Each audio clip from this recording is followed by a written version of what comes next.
Greetings, ladies and gentlemen. It is your favorite warlock, practicing necromancer.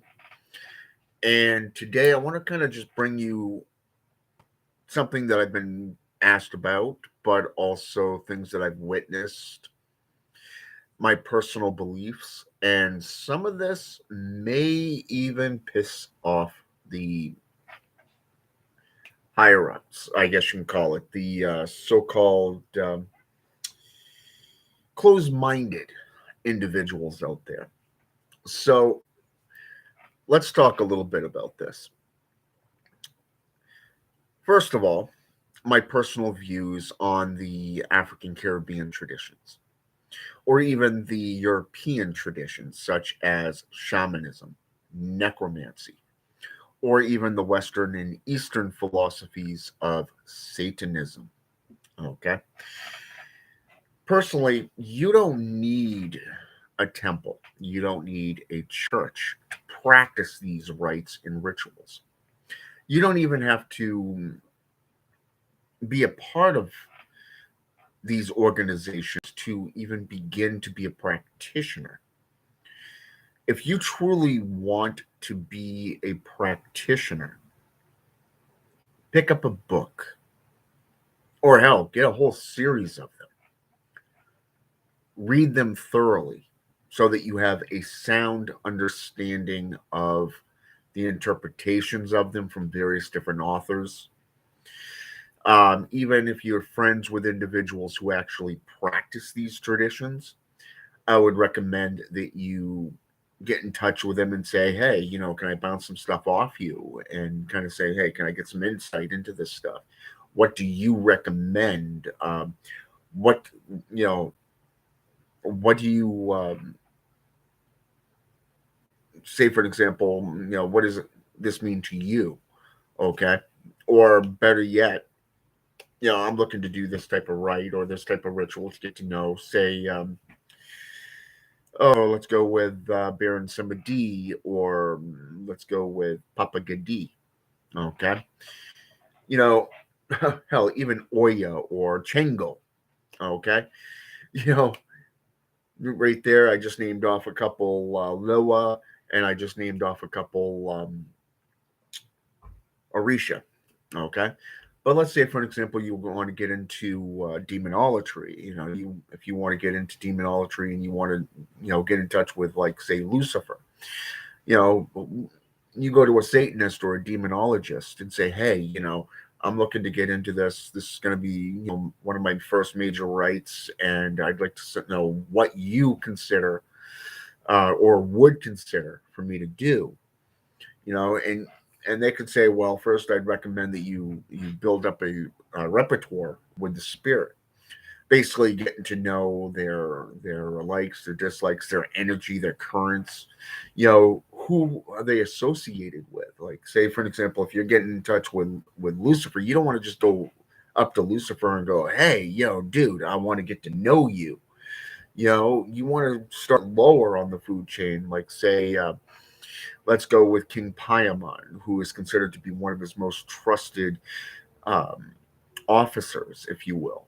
And then from there, you want to get in touch with Lucifer Raphael, the pact maker, and what some refer to as the other side of the light force, if you will, kind of like the Emma Iman aspect of him, you know. But in fact, Lucifer Raphael is actually the infernal scribe and pact maker. Okay. So you'd really want to move up the chain before you even get to Lucifer to even begin to know what he's like, before you just jump into bed with him, so to speak. And I'm not talking sexual or anything like that. No, I'm talking about working with these spirits, proving yourself as a dedicated, committed practitioner. Okay. It's one thing to sit there and be curious about it, but when the time comes, do you really want to stay on the sidelines, or do you really want to jump into it, do that big old belly flop and go, hey, this is the path I want to practice. This is the spiritual path working that fits me personally, and I want to do this. Now, one of the biggest things out there is race. Okay. And this is one of the things you will come up against in your journey. Okay. When I first got into Palo Mayombe, I was initiated into Palo Mayombe down in Tucson. Okay. Also went to Santeria. Now, here's the interesting part though. When I came up to the Northeast and I was trying to find a godfather, I got associated with an individual. I forget the guy's name now, but um, he introduced me to his godfather, and godfather and I started talking, and we really hit it off. Um, he wanted me to pay in for imitation processes and stuff like that for being up here and learning from him. Basically, I'm in his territory, and it's like, yeah, I don't have that kind of money that you're asking for. I had just moved up here to Maine, and it's one of those things where I noticed that a lot of people up here want you to do. Now, when you start creating things like phylacteries and you start, like relics and totems and stuff like that, then people start having an issue. And it's funny because then it becomes about race. It becomes about, you know, a matter of it's my religion. Okay. And they sit there, well, you can't do that. Really, why not? Why not? Well, because you're not initiated. Or, well, you're not black or you're not, Latino, Cuban, or whatever. This is where you have to sit there and go, sorry, bub, it's not about race. It's about what the spirits want. Okay. It's about my religion and where I'm taking it with the spirits, where I'm learning from these spirits and where they're leading me to. Okay. So it really does come down to that factor. And the sad part is that people will make it about race. And that's part of the worldly dogma. And it has no place in religion or philosophy. Okay. It's the same thing with politics. And you take Haitian voodoo for an example. You have the Bokor or Capulata, the male and female aspect, just like you have a Hongan or a Mambo, which is the male and female practitioners, kind of like you would have in the Caribbean traditions, such as the Marimberos or the Polero, okay, the Brua or Bruo aspects, okay. So these titles are basically priests and priestesses of these traditions, if you will. And it's interesting because of the fact that these individuals are kind of low on the cultural DM, if you will, or the DL as they call it these days, the down low. And when you get higher up, you get things like the Babalawo or the High Council. Now, the High Council are like the elders of the traditions that have come together, and they're all male or masculine individuals that rule and decide, okay, this you can release to the public, or that you cannot. Okay, so these kind of have structures that you have to go by. Okay, these are things that you can actually respect because it is a cultural thing, but it is also a religious thing. All right. It has nothing to do with politics. It has nothing to do with worldly views of gender or sexual orientation and stuff like that. So it doesn't even matter, what class or race you are. I mean, you consider. Let's take voodoo for an example. Voodoo and the Caribbean traditions are being stretched out worldwide. I'm talking all races, all classes are now getting into voodoo and Santeria and Palo Mayombe and all that stuff. Okay. So it's not these individuals that are sitting there going, well, you can't because you're not black or Cuban. Well, guess what? You're just making an excuse as to why you don't want them to learn from you. And that's normally a wall that you should see as being okay. These individuals may not be a practitioner. Okay, they could simply have a deal going with their gods and goddesses, the spirits that they work with, be it ancestral or that of, say, the Loa or the Orisha, the Exu, even. Okay. Now, what's interesting here is when you get into a practice, and I do recommend that you kind of poke around when you get into these traditions. Go by different authors, go by different practitioners, because each one has a different thing that they bring to the table. Okay. Because I want you to understand that you want to have a clear understanding of each tradition. You know, if you're into voodoo, look at the different styles of voodoo, from Creole to Haitian to Dominican Republic to African based. Now, personally, I actually have friends that practice Nigerian and Ghana and Malawi, even voodoo, Ethiopian. But I'm also a follower of Bokor Leonard Elmera. Okay, and trust me when I tell you that even uh, Leonard Elmera himself came out with a video that really came out and said the exact same thing that I'm saying when it comes about initiation. You don't need to be initiated into any of these fucking systems.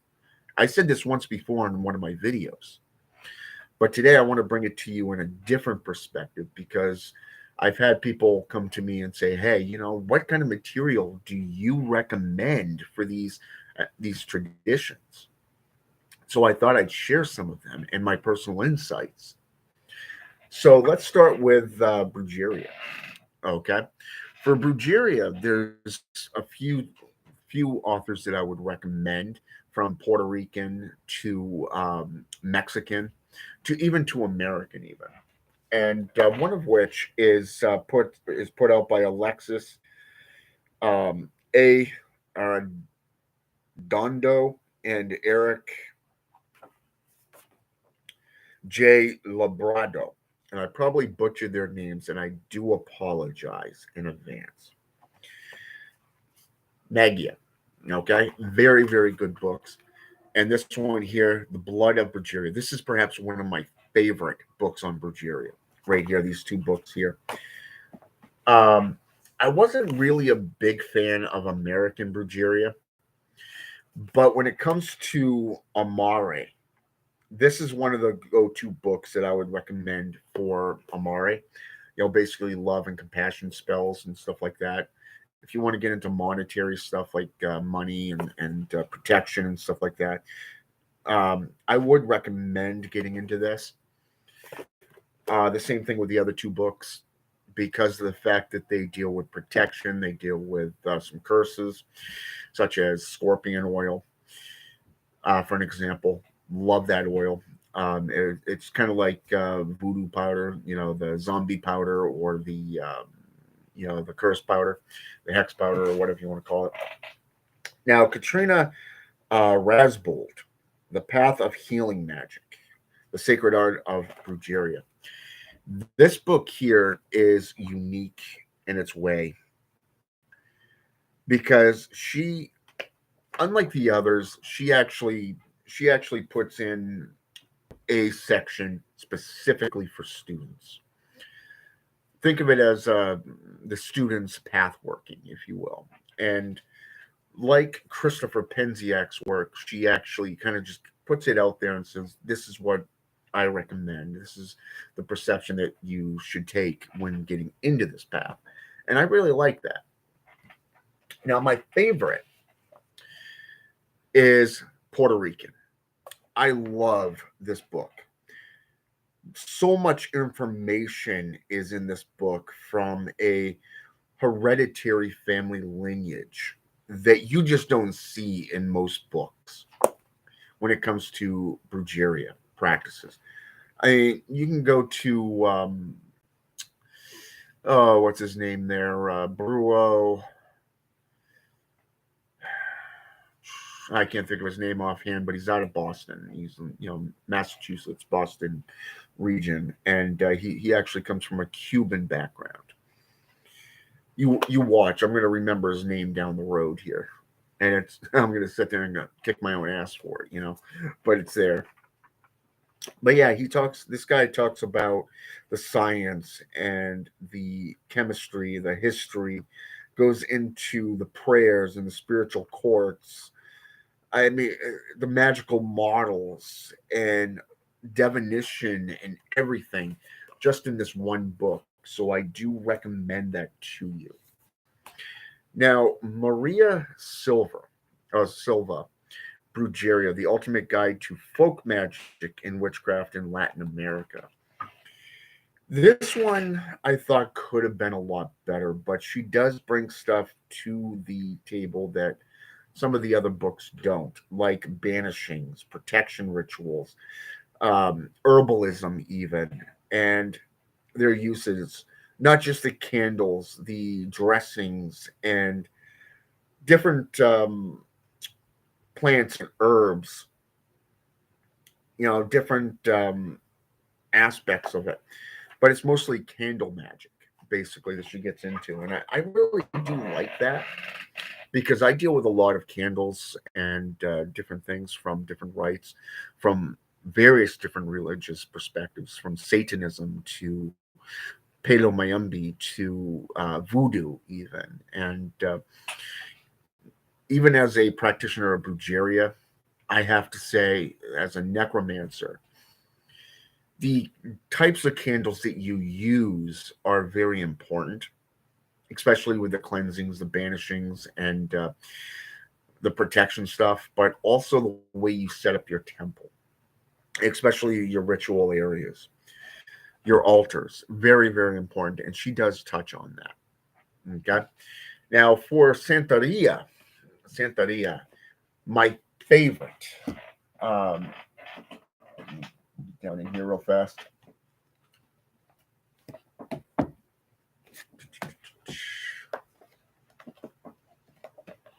right, there we go. All right. So for Santeria, Maria Silva also wrote on Santeria. Now, personally, I wasn't really that impressed with this book. There's a lot of information, but it seems to come through almost like Hebraic perspective, not just a cultural aspect where she starts off with a lot of background of the history, just like any other book that's ever been put out. They put out so much information, it's like regurgitated materials. But unlike the other books, she actually breaks down the Orisha, and I really did like that. Like Ugan, the Lord of Iron and War, you know. But she also, but like I said, she brings in the Catholic perspective, the Hebraic and Jewish and Islamic traditions, if you will. For an example, Catholic Saint Peter, manifestation, solitary ironmonger of blacksmith. Day of the week, Tuesday and Wednesday. Associated number 3, 7, and 21. Candle colors or just plain colors in general: green, black, red, and brown. Feast day, the 29th. Animals, dogs, he goats, roosters, pigeons, you know, hunted animals, and taboos, none, you know.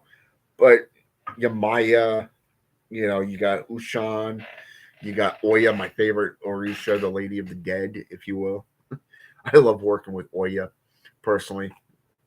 Love it. But yeah, she does put a lot of those kind of information in there, and I do recommend that to you, that you get to know the Orisha. And like I said, she really goes into that.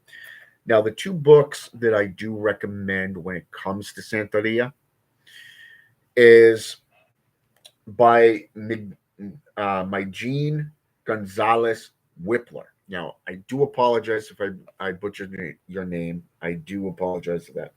Now, the first one is African Magic in Latin America by and it's Santeria. Very, very good book. The other one is Santeria, the Religion, and it looks like this.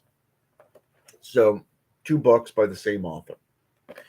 Now, yes, there is some historical background in these two books, but there's a perspective of actual practices and how to within it, and it is something that is coming across as a Polero, as a Maramberos, if you will. Very, very powerful knowledge in there, and I do recommend those two books above the others, hands down. There, when you think of a book that's based off folklore, based off mythological, based off historical and archaeological. These books here are spectacular in that. And trust me, from a guy that loves to delve into history, loves to delve into folklore and mythology and all that stuff, I love it. Okay. Now, the next batch of books is Hoodooism. Now, personally, I'm not big into Hoodooism. I mean, I cross reference every so often because of the various different traditions that I practice. But when it comes to Hoodooism, some of the things that you hear about, some of the things that are discussed that you see in videos on YouTube and can Google, like gopher dust and black salt, banishing rituals and curses and stuff like that. These are things that are very, very big right now in the communities. So I thought I would kind of just put these forth. The first one is by Miss Ada. This was actually the first book that I ever got on Hoodooism, and it's called Cursing and Crossing. Hoodoo spells to torment, jinx, and take revenge on your enemies. Looks like this. Okay. Love that book. There's a lot of stuff in it. And one of my favorite is I actually learned how to make holy water based off out of this book. The dead snake in a jar, the vinegar jar to curse an enemy's fortune, death in a potted plant, you know, to working in psychology, dealing with the different portions of the brain. Now, as a psych major, I can tell you that that actually came in relevant within my own studies. So I do recommend that. The second book that I got is called Working Conjure, a guide to Hoodoo folk magic, and it's by Hoodoo Sen Moise. And it's Find Your Place of Power at the Crossroads. And this book I really liked. There was so much information in there that just spoke to me. You know, working for simple cleansing. Working with cleansing is very important. I spent many years in Satanism without doing any cleansings because I didn't think it was necessary, especially since you're working with demons. I mean, you know, you get when you're first starting out in your path, you don't really think about this stuff. You know what I'm saying? So when I started learning about cleansing and banishings and getting into the grimoires such as the Clavicle of Solomon, you know, the Grimoire of Armadale, or the Sacred Magic of Abramelin the Mage, you know, the Grand Grimoire Red Dragon, or the Constitution of Pope Honorius, you know, the how should I say this, the Black Pellet. You know, all of these grimoires are relevant. They deal with both cleansing and banishings, preparing yourself, your temple, your body, everything. You know, so I mean, once you get into Hoodooism, how much different is that? You know what I'm saying? But yeah, Conjure in the Graveyard, love that. The Spirit of Place, you know, the Right Hand Path, and so forth. I do recommend that book. And this was the latest book that I got on it, which was the Old Style Conjure Root Work and Folk Magic by Star Cassis. Love this one. When you get into knowledge, when you get into successful crossbreeding of religions, you don't really stop to think about where that material is coming from. Okay? But even this book here speaks with biblical terminology. Now, somebody who's studied theology and theurgy from a religious perspective, I have a doctorate in divinity. I can tell you that when you get a scripture such as Ezekiel chapter 34 verse 27, then the trees of the field shall yield their fruit, and the earth shall yield her increase. They shall be safe in their land, and they shall know that I am the Lord when I have broken the bands of their yoke and delivered them from the hands of those who enslave them. Wow, powerful, right? Now I want you to think about that for just a minute, just that one little verse. How many cultures today were created out of slavery, out of harsh control of a dominant religion? Just about every single one. Every single one was conquered, almost wiped out by the JCI, the Judo-Christian institutions. Wherever the Catholics went, wherever the mainstream JCI go, you know, they dominated for hundreds of years, for over 2,500 years.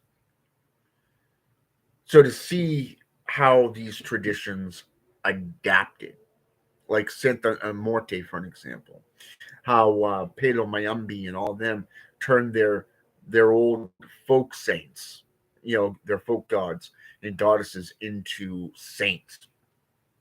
Very impressive how they survived.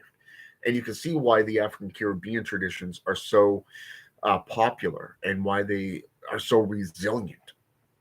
And it's and even practicing them on a dedicated level is something that is amazing.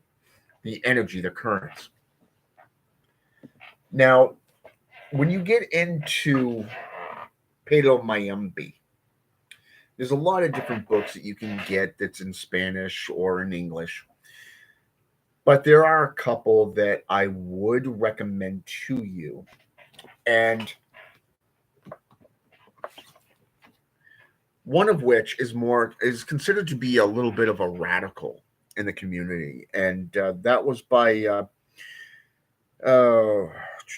that was written by, let me see if I can find their name here.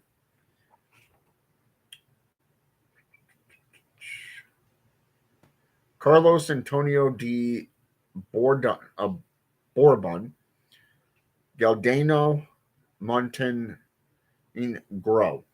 And like I said, I do apologize if I butchered your names. But Palo Mayombe, Spirits, Rituals, Spells, Palo Mayombe, Palo Monte, and Kimbiza. This book right here deals with a little bit of the historical account right up front, like the others. But when you get past that, you're getting into a personal practice and a personal belief and how to deal with working with the Orisha, working with the spirits, the ancestors, and the actual practice. Okay. Now that book I really found interesting because of the perspective of it. Okay, you got to respect somebody who took the traditions and made it their own, but also it's more about how you represent the spirits in these workings. The Book of Palo, Deities, Initiatory Rituals, and Ceremonies. Now, you remember what I said. You don't have to be an initiated, okay? But if you're joining a house, then you want to be initiated into that house. Okay, you want to become a member, a family member of that house or that temple. Okay, but as a practitioner, there are two ways that you can be called forth, and one of them is that it attracts you through your culture. It's something that really speaks to you on a personal level. The second thing is where the Loa or the Orisha, the demons, they come to you and say, "Hey, I'm calling you forth. I'm bringing you into my service." Okay, this is kind of like a tap on the shoulder, and is considered to be a spiritual annotation. Okay, so that's something for you to consider. This book here, I really like that because the individuals literally have put in some of the more common based symbolatry that you'd find in a temple or a ritual temple, a ritual room. And what's interesting about this particular path working is they're known as the people of the sticks. Okay, as a polero, a marimberos, you have these symbols that you place on your tools, on your altar, on the the wood that you're working with, but also when you make these designs around your altar and around your rituals space, you'll notice the more power that you're gaining, but also the more spiritual insight that you're able to achieve. You gotta remember it's about your personal growth. It's not about, okay, I'm gonna snap my fingers and turn this world to fucking dust. No, it doesn't work like that. You actually got to work for what you do. You're working with these spirits, and a spirit is actually given to you once you're brought into the fold. It's a spirit that's going to be with you throughout your entire life, through your personal service to the Orisha, to your ancestors, and to your community. Okay, or communities in some cases, because some practitioners go through multiple um, different communities in their career. Now, one of the books that I would highly recommend to you if you want to get into Palo Mayombe or Palo Monte is called The Book of Treaties and Covenants, Palo Mayombe style. And this is actually a very good book, and I do recommend it to you because when you get into treaties and you get into covenants with these spirits, you will be held to the highest standards. Okay? This means you have to keep your nose clean and you have to represent. And the thing I liked about this particular book is you're dealing with different denominations. Okay, think of it as going from, say, what we in America call Santeria, or and a lot of people when you hear the term Santeria and Lukumi, they don't realize that it's the exact same tradition. Okay, but in this case, think of the various mainstream Christianized denominations, but in Palo Mayom, in the houses, they all have their own rituals, their own rules, their own guidelines that they go by. And it doesn't matter if you're in America, it doesn't matter if you're in Mexico, South America, in the Caribbean, or over in the Congo region of Africa. It does not matter.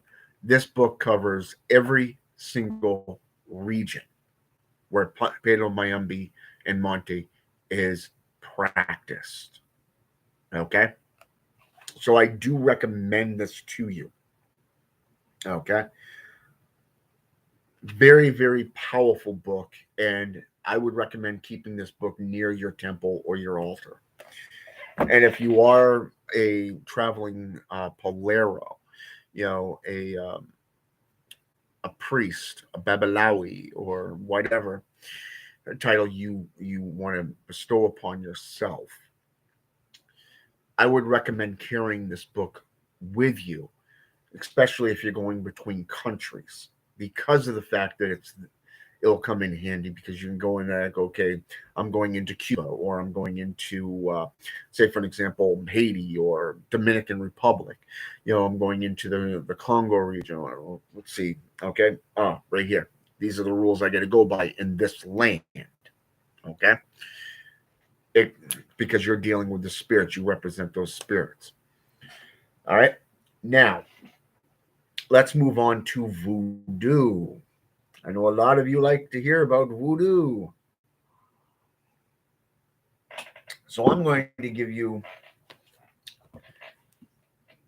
some very good books on voodoo. Now, I'm not going the one book is actually going to be, how should I say this? Very insightful. Now, this book here, Haitian Voodoo by Monte Joyner Seedlack. Probably just butchered his last name, and I do apologize. You probably saw this on Amazon, eBay. Very good book.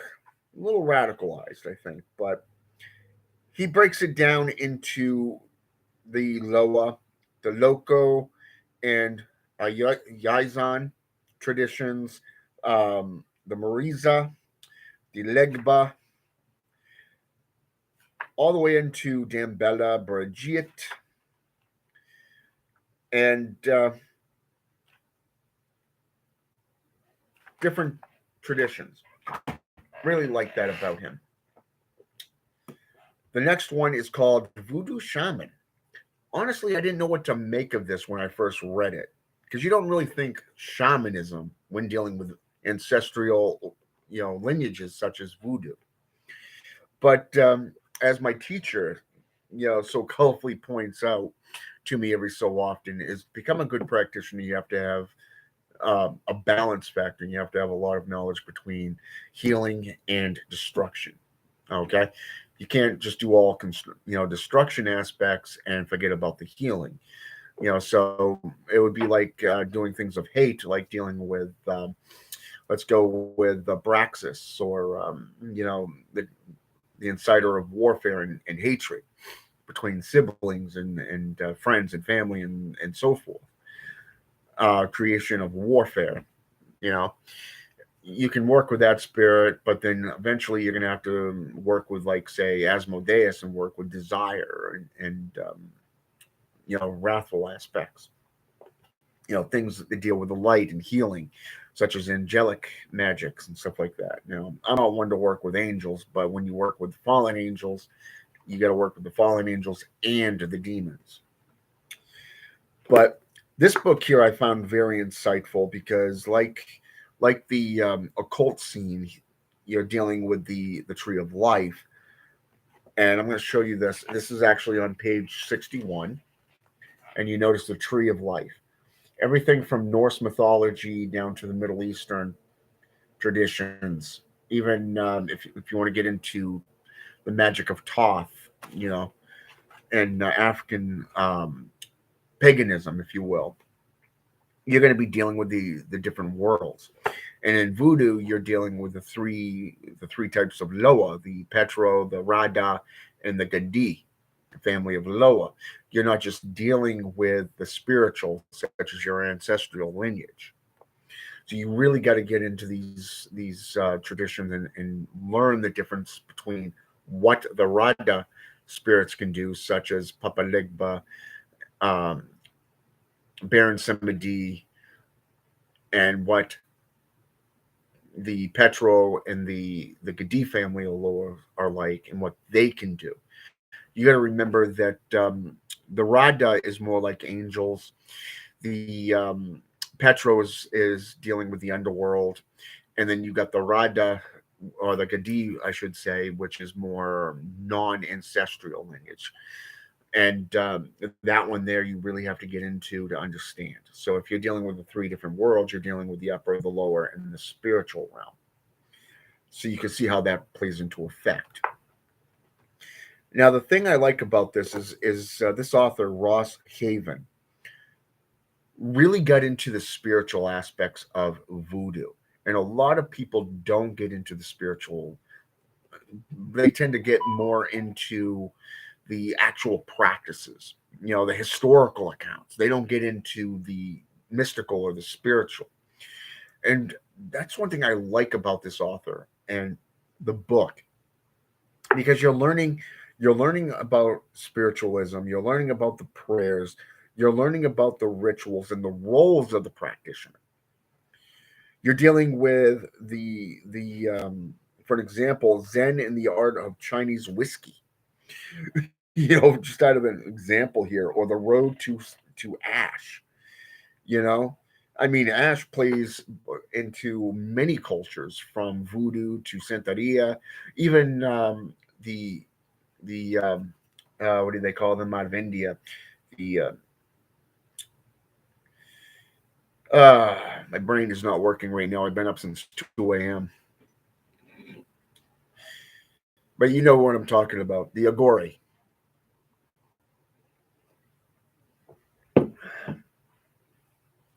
They deal with the ash on the face. A lot of ash, especially if you're a necromancer, because it's associated with death and dying.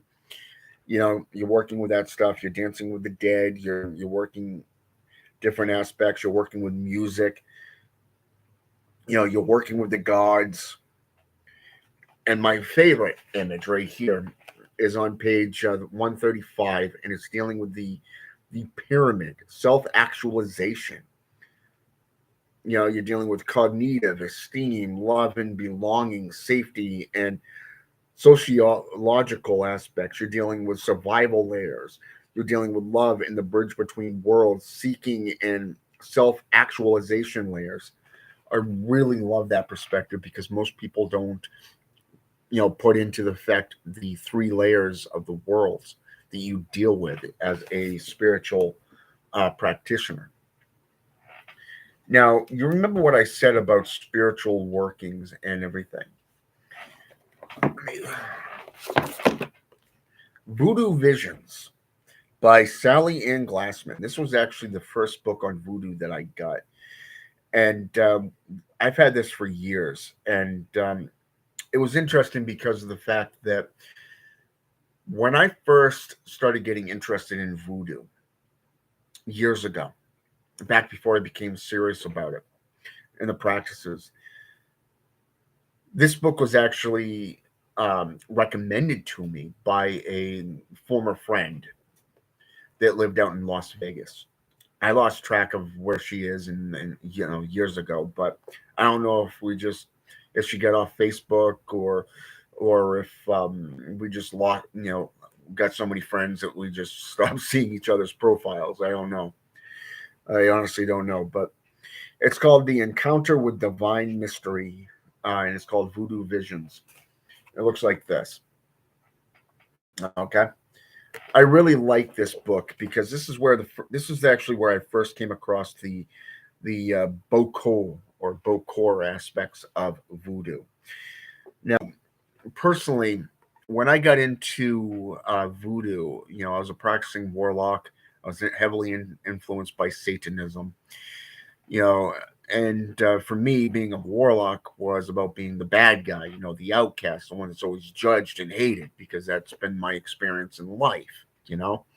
So I'm no stranger to pain and suffering and loneliness and all that stuff and being judged. But when I started reading this book and I started learning about the historical accounts from a Creole perspective, and I'm talking New Orleans, by the way, um, this particular aspect of voodooism kind of taught you about the difference between how a Hungan and Mambo are perceived compared to a Caplata and Bokor was conceived. And it's funny because when you start realizing you're sitting here judging both, each other, when in fact, in reality, a Hungan and Mambo can easily become the Bokor and Caplata as easily as a Bokor and Caplata can become a Hungan and Mambo. So you're basically judging each other for doing the same goddamn thing, and it's like, okay, I'll just give this up and continue on practicing Satanism, because it's kind of, you're seeing that duality and that hypocrisy, right? So when you're seeing how all that plays into effect, this book here really gets into the tree of life, but also goes into the various different types of Loa, and their depictions, their seals, which is something I did like about this. It would be like going up against the seals of the 72 goetic spirits in demonolatry, But in this case, you're dealing strictly with the various different um, types of Loa. So I do recommend Voodoo Visions to you. Now, if those of you who want to get into learning about the various different practices of voodoo, okay, Robert W. Pelton is perhaps one of the authors that I would send you to and towards, especially if you want to get to know a little bit about the history, the backdrop, the different types of powders and spells that can be cast, things that you can look up on Google, things that you can actually learn how to make on your own. When you hear the term voodoo doll, for an example, he actually speaks on this. But kind of like Denise Alvarado, you know, both of these authors actually break things down, and I'm going to show you these two books too.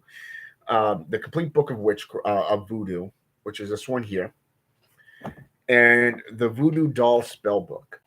Okay, looks like this. Okay, these two books. Now, the thing I like about these two authors is they give you various different perspectives on how to break hexes. How to create things like voodoo powders and different types of oleums and elixirs and stuff like that. But when you're dealing with voodoo dolls, they actually break it down so you can actually see, okay, you got all these different methods of creating a voodoo doll. But the one that they don't speak on is how they used to do it in the old days with the corn husks. They don't teach that.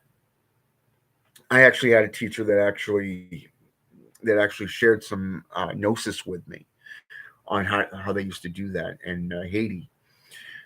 But and it's actually kind of cool to see how they make a voodoo doll out of corn husks.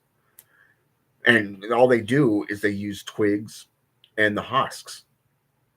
Very, very interesting. They can tie the husks around the twigs. It's kind of like making a how should I say this, a plus sign with the twigs. You know how you used to do this in arts and crafts. Well, it's so simplistic. I mean, they used to do this with yarn, and kind of make, to tie everything together. And except for with this, it's just the corn husks, and you're literally making a voodoo doll out of that, and you're putting the cotton inside of it if you want to. And it's like, damn, that's pretty cool. But yeah, they actually break it down to the point where you're dealing with paper, you're dealing with clay, you're dealing with photos and a bunch of other things and methods to create an item to link it to a victim or a target. I thought that was pretty cool. But they also give you at the end of the book the glossary of every name and everything that's mentioned in these books. So kind of like in Santeria, they do the same thing so that you can actually understand the vocabulary and what each things represent. And I really like that about those books. Now, the most recent one that I got is called Ozane, The Secrets of Congo Initiations and Magic Spells, Palo Mayombe, Palo Monte, and Kimbiza. I really like this book because when I first came across this book as a practicing necromancer, okay, as a practicing necromancer, I really liked working with the dead and the death magics. So if you're not interested in working with death, don't get this book, okay? Because this organization that this book was actually written for, this particular tradition, is literally surrounding death magics, okay? Working with spirits, working with death, and everything. And I really liked this book, working with the spirits and the Loa of death. The ingredients, such as chumba ingredients. You're working with, how should I say this? Ingredient. You're working with forest rituals of Ozen and everything. Very, very good book, and I really loved it. I highly recommend this to any necromancer that wants to read it. Now, my favorite books, my go-to books on Haitian Voodoo, Mambo Chita Tan. Loved this book. This was my first voodoo book from Haiti. Okay, from Haiti. This book here was my first one in that, and when I delved into this is the first time that I really got a good sense of what Haitian voodoo was about. Okay, it was the first time, and I've read that book so many times that it before I even began studying and practicing Haitian voodoo. Now, when I became a necromancer, my next two books is when I started going spiritual, and I really got into the spiritual aspects of things to the point where I connected with a force that was way out there. Okay, and I'm not talking like from a galaxy far, far away type bullshit. No, I'm talking about working in the spirit with the Loa, with your ancestors, working with the dead, paying homage to the dead, being a understanding the true meaning behind the term of worship and being a servant of the spirits. This is where you really gain respect and understanding about what a servant is. When you hear the term servant, you're thinking, okay, slavehood, right? Okay, you got the yes master type thing, like Driving Miss Daisy, starring Morgan Freeman. Awesome actor. I got nothing but mad respect for that man. That guy's wisdom is far beyond most of this world. Yeah, the world doesn't even deserve his type of wisdom. That's all I got to say. I don't know what religion he follows, but that man's got a lot of respect from by me. Okay, that's all I got to say. But anyways, when you're dealing with the worship of the temple and you're dealing with the various different rituals and rites and how to present your temple, working with the lower and the ancestors, the you got to go with Mambo V Zo Kamandi Lamenfo. Okay, I got a lot of respect for this practitioner, and like I said, I do apologize if I butchered your name. Serving the spirits and creating ritual for spirits of voodoo are perhaps two of the most basic books that I would recommend to anybody who is a beginner. If you're getting into voodoo for the first time, get these two books because you're going to learn so much.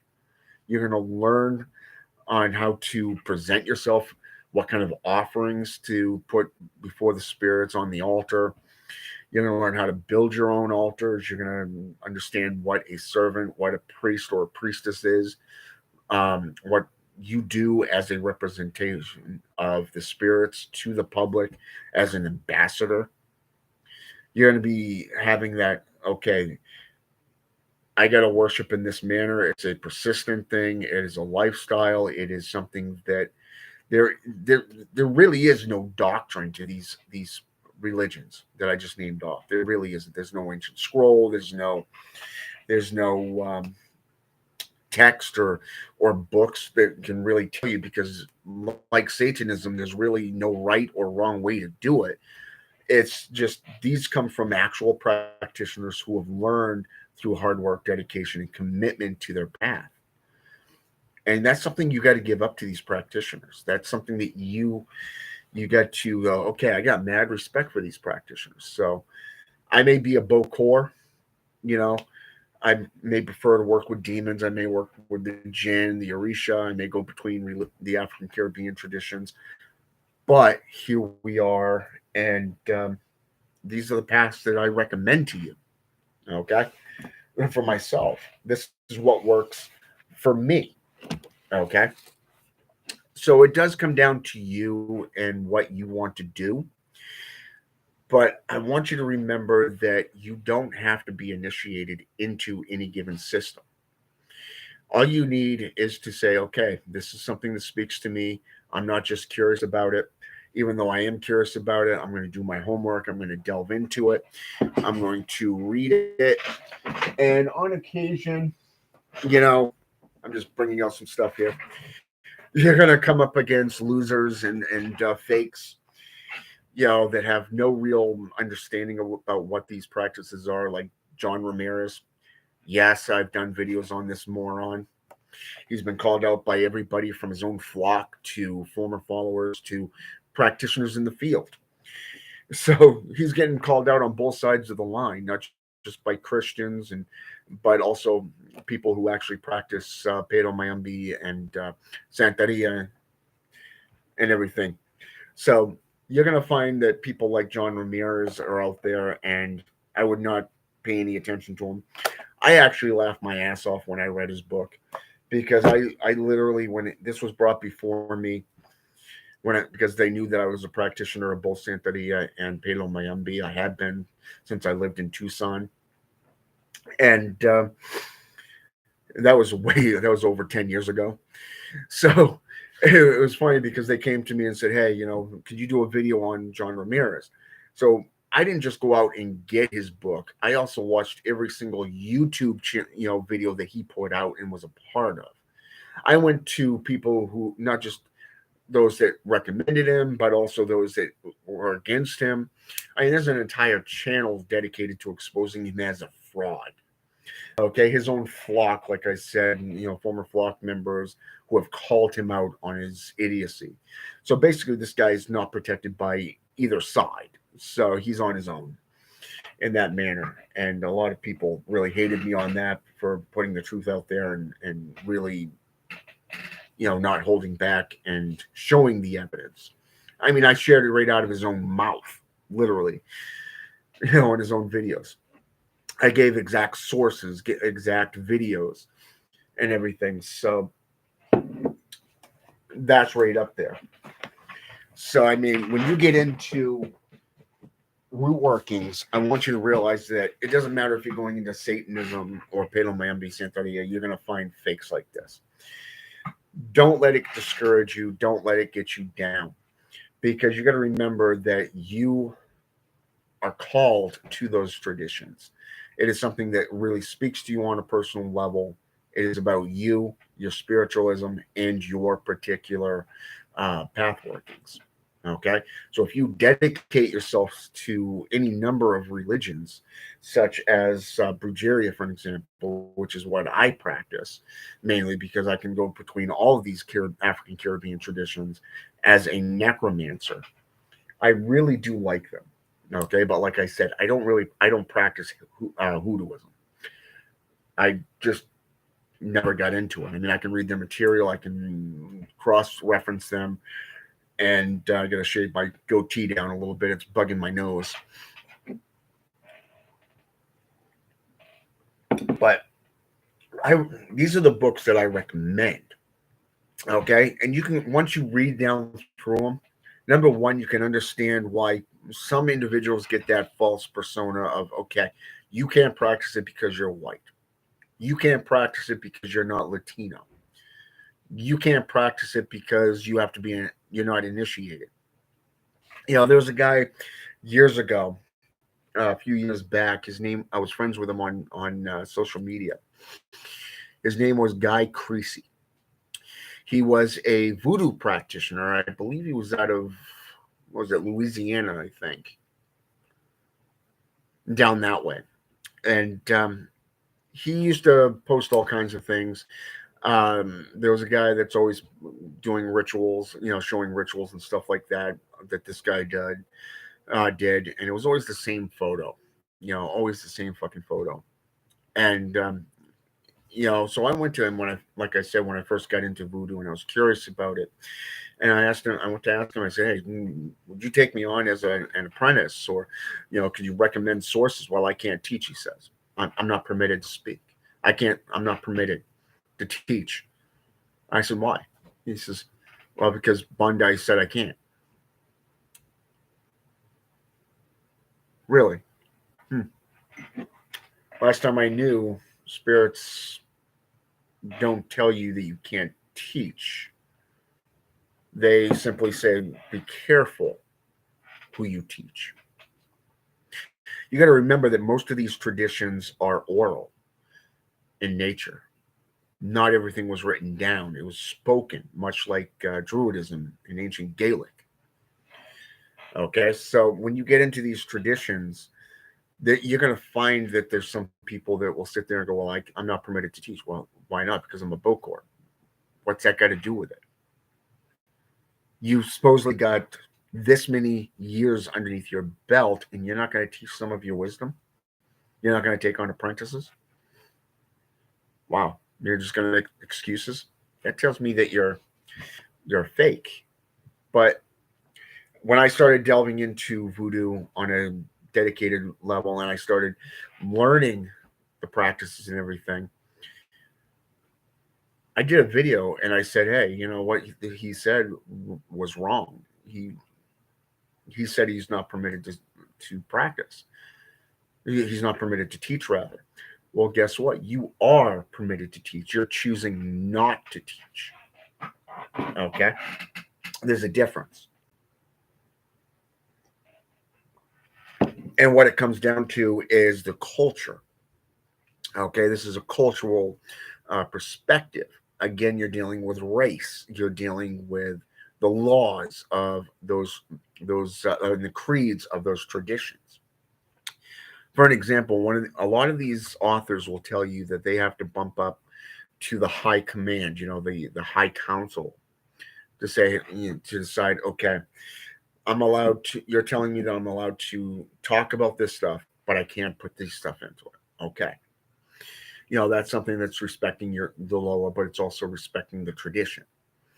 Now that's one thing, but the one thing that they will tell you, and the one thing you will learn about these traditions, is that you have those that see themselves as superior, much like Christians to Satanists.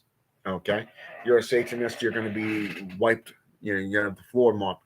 You're going to get mopped up. At the end and go to hell once God, wipes you out. Because Satan's already lost.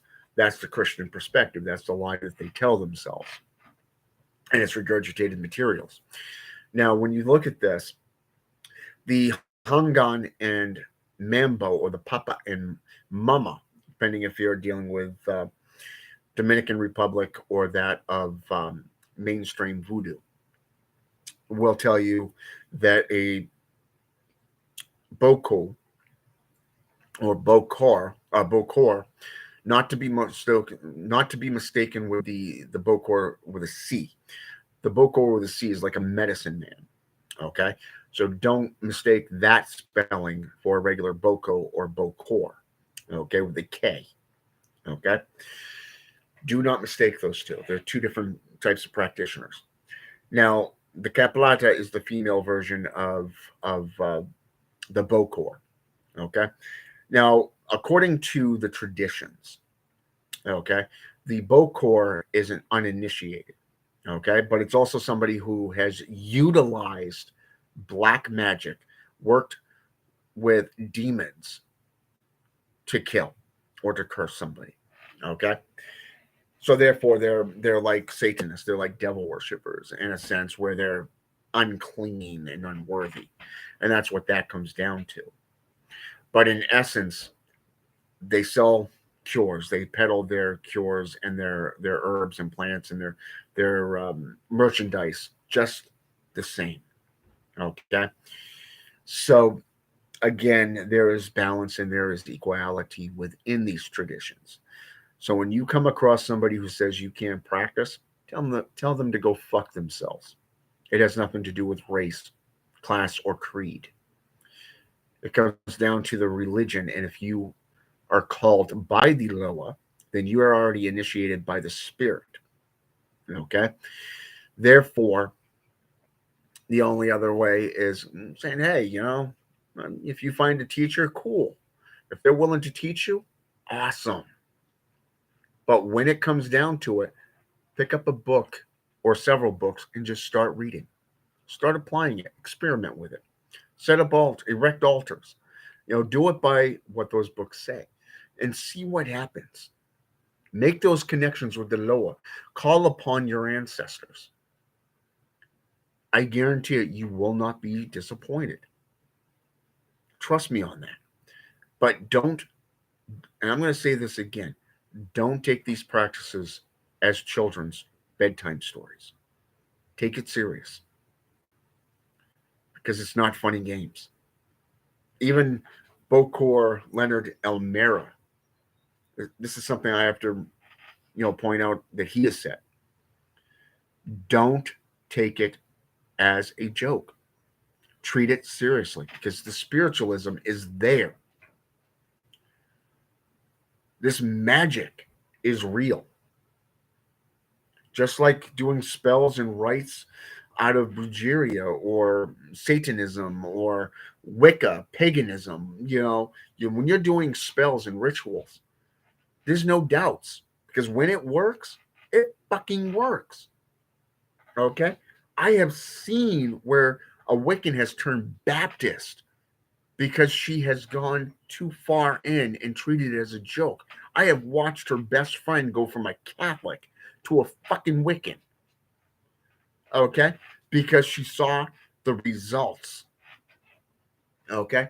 I have seen people get knocked on their ass and lost everything because they treated their practices as a fucking joke.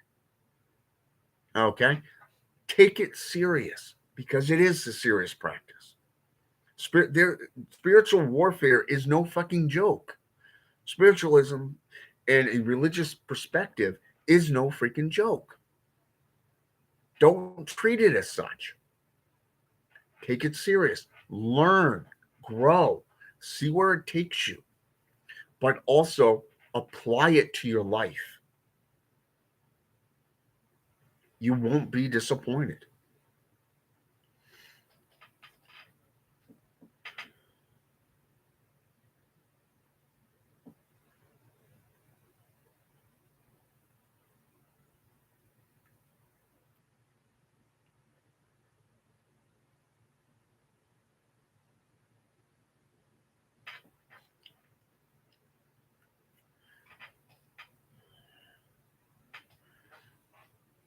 Correct, Connor. Sorry, I was just reading down through the messages. Yeah, a lot of people don't realize that there are different degrees in the priesthoods. Hell, why don't you go back to ancient Africa in the first, second, and third dynasty of Egypt? Learn about the Shem priesthood. You'll see that. Okay, prime example right there. Prime example is the Shem priesthood. They had a type of priesthood or a level of priesthood that was responsible for keeping the temple clean. Another one that was dedicated specifically for religious worship. Another one specifically to deal with the public, the public relations aspects. Another one for dealing with the rites and rituals, and then another one for running the temple. So I mean, they had different levels of priests and religious warriors that you just don't see today. But well, at least outside of Christianity, that is, and Catholicdom. But I mean, even if you get into alternative religions, you're going to see different rankings of priesthoods as well, such as in Satanism. Prime example. If you get into Palo Mayombe, I think it's basically every 7 years you get promoted up to a different level. So it comes down to you and your particular practice, really, what you relate to. So you said Connor that you are overwhelmed, that you want to work with so many spirits. Well, it comes down to I'm going to point you to this. Okay, look at the spirits. Look at your rituals. Okay, look at what you're going for and what you're trying to accomplish. Okay, approach it like this. If you're dealing with spirituality and you just want to get to you want to go into other realms, other dimensions, and you want to learn the wisdoms of those traditions, of those realms, then you want to pick the spirits that can teach you about going into the astral or the different variations of, say, necromantic rites, like, say, mediumships, astral projection, remote viewing, even things that will help you develop your skills as a medium, as a seer of spirits. So, for an example, a demonilator, if you will. Okay, learning and classifying the different spirits. But if you're working, so I mean, in this case, you'd want to go with, like, say, let's go with the goetic spirits, for an example. Go with seer, who is a prince. Deal with different ranking systems. Let's go with murmur and bifron. These three spirits alone deal with different variations of necromancy and can teach you a wide range of things. But if you're looking for, let's say, rage and vengeance, let's say, for example, destruction rituals, then you'd want to go with things like Abaddon. You want to go with Alistar, Samael, or let's go with, oh, I don't know, let's go with Abraxas. You know, let's go with Asmodai, Asmodeus, because demons of wrath, because you want your desire and your intent into it, so you want to bring him into it. And you can actually call these spirits forth, like Pazuzu and everything. But look at also the powders and the methods of how you're going to be deploying this particular curse. Is it with eggshells? Is it going to be like a honey jar for sweetening it? Are you going to be using a dibbit box, for an example? You're going to be using sulfur powder, sea salt, or black sand, depending on the tradition. Are you going to be using scorpion oil, or are you going to be using the voodoo, the say, for an example, the gopher dust, which isn't just for protection, but it can also be used for cursing and hexing and bindings. So there's a lot of different things that you can do. You just have to look at the spirits and what you're trying to do. I would recommend creating a repertoire with them. I would recommend utilizing, excuse me. I would recommend utilizing the energies and learning their energies, their currents, and just seeing what they're about, getting a feel for them, building a relationship with them not for a short time or when you just need them, but kind of just work with them on a daily basis. Just acknowledge them and say, hey, here's an offering. I'm giving you 3 drops of my own blood, as a, saying, hey, I'm acknowledging you. I want to thank you for choosing to work with me, being in my life. I want to thank you for what you're doing for me. You know, let me do some stuff for you. In the same manner, I'm willing to do some stuff for you so that you can do stuff for me. And let's work together to get this stuff going. You know what I'm saying? So you really want to look at what your goals are and align them with those spirits and say, okay, these spirits are working for this cause. It's aligning with what I'm trying to do. Let's work together. Okay, it's a mutual beneficial relationship. So that's what I would do if I were you. But that's up to you.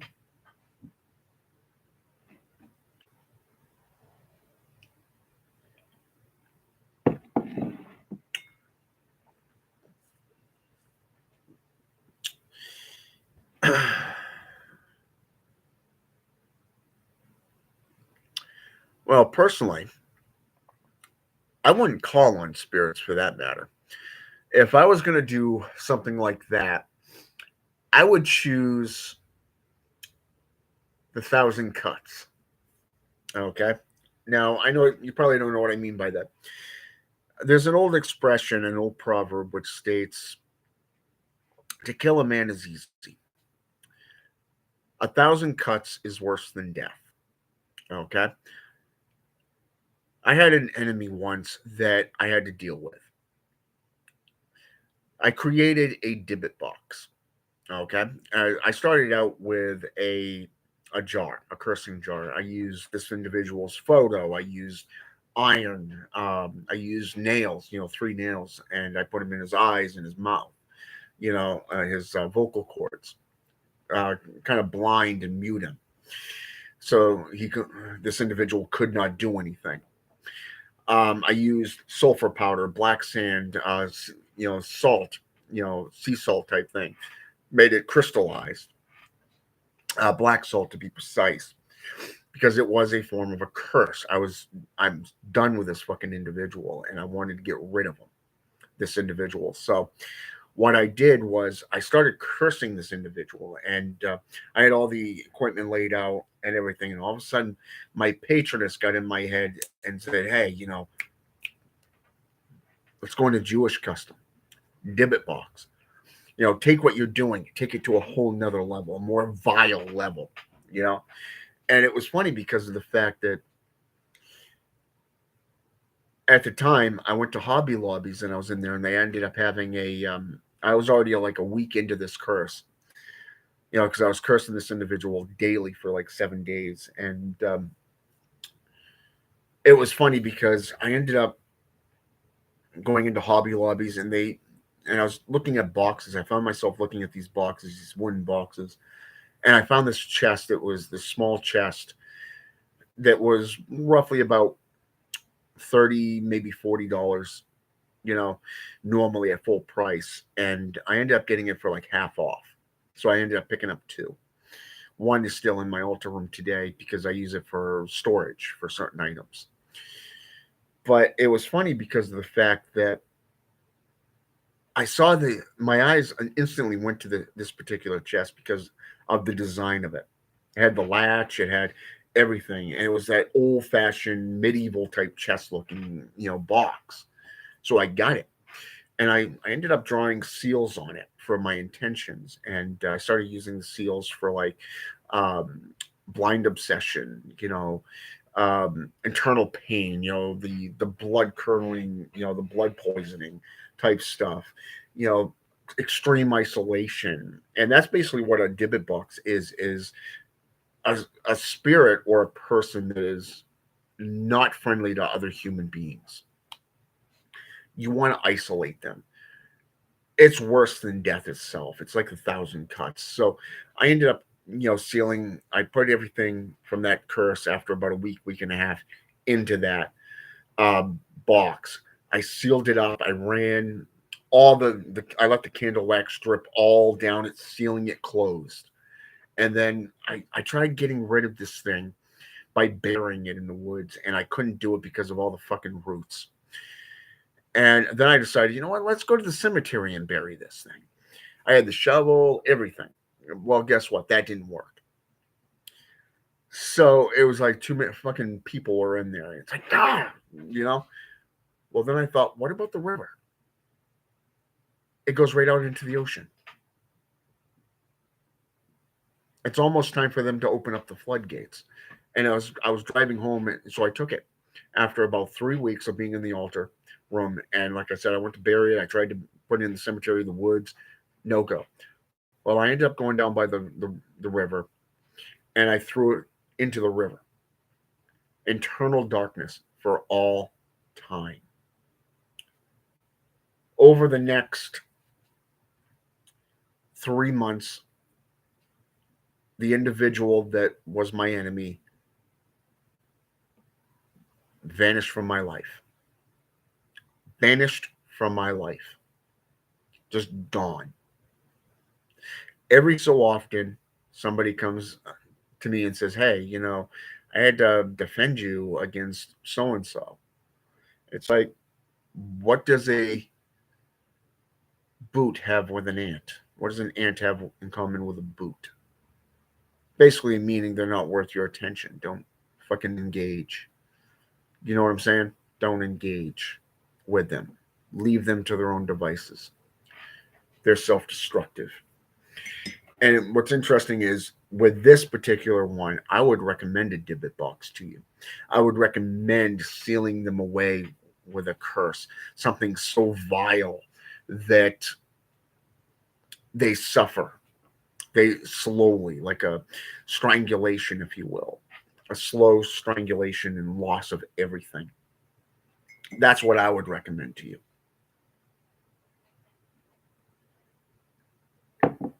And you can go into Jewish custom and read for yourself what a Dibbit box is.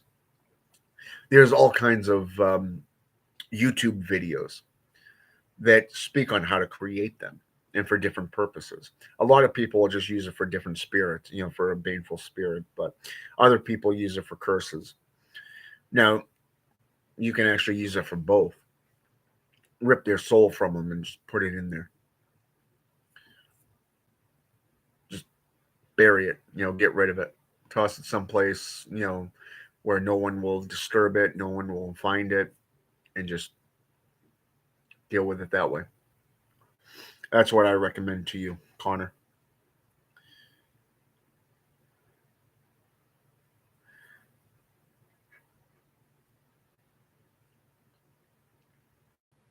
I would go more with Alistar if I were you, not Marbus. Alistar is the executioner. He's basically the tormentor of hell, if you will. He's pretty high up there too.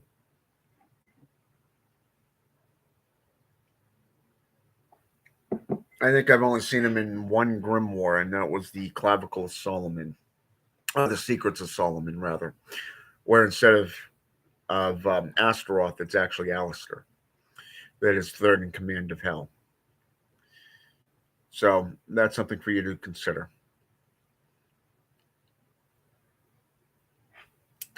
But that's what I recommend to you, Connor. All right. So, like I said, take it with a grain of salt. Don't take my word for it.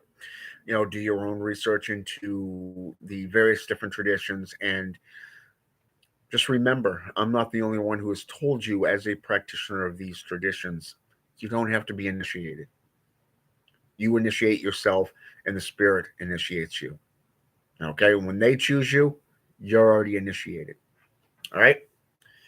So, with that said, adios, amigos. Have a good day. You're welcome, Connor. I always recommend two things to you. Number one, whatever you preach, always back it up. And the second thing is always make yourself available to the public. You are responsible for what you do and say. You represent the religion, you represent the spirits that you work with. You are the ambassador, so therefore you are held at a higher standard than the regular practitioner or populace. All right? So that's what I recommend. All right? And Connor, if you're going to post something on my channel, don't delete it. Kind of makes people think that you're hiding something. All right? Just saying. But, anyways, have a good day. And until next time, this warlock is out.